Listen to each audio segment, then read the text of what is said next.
জন্মিলে মরণ আছে, মরণের গ্যারান্টি আছে, জীবনের গ্যারান্টি নেই। আজ আমার বাবা মা যাবে, কাল আপনার বাবা মা যাবে। তো থাকতে বাবা মার সেবা করি।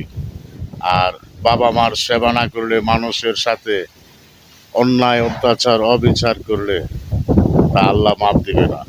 মানুষের সাথে অবিচার করলে মানুষের কাছ থেকে মাপ নিতে হবে, তা না হলে আল্লাহ মাপ দিবে না। তো আল্লাহ রাসূল পাঞ্জাতনের সাথে কারো তুলনা নেই।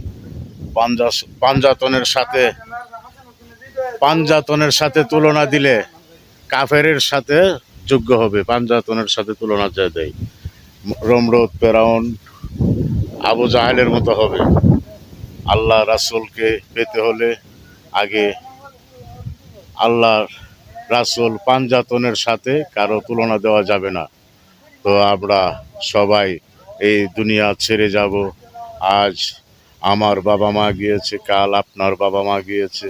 বাবা মাকে সেবা করবা। বাবা মার সেবা না করলে তুমি শত শত মসজিদ মাদ্রাসা হাজার বছর এবাদত করলে তোমার এবাদত আল্লাহ কবুল করবে না, যদি বাবা মার মনে এতটুকু আঘাত দাও। তো সাবধান হয়ে যায় আমরা, বাবা মাকে চিনি, বাবা মার মনে আঘাত না দিই। বাবা মাকে আঘাত দিলে এই দুনিয়াতে শান্তি নাই, আখেরাতও পাবে না। তো আসসালামু আলাইকুম প্রিয় বিশ্ববাসী, সবাই বাবা মার সেবা করার জন্য আমরা নিয়োজিত থাকি। বাবা মাকে সবার থেকে, বাবা মা আমাদের জন্য, মানুষের জন্য, সব মানুষের জন্য, সবার জন্য বাবা মা সবার বড়। বাবা মার সেবা করার জন্য আমরা তৈরি থাকি। আসসালামু আলাইকুম ওয়া রাহমাতুল্লাহি ওয়া বারাকাতুহু।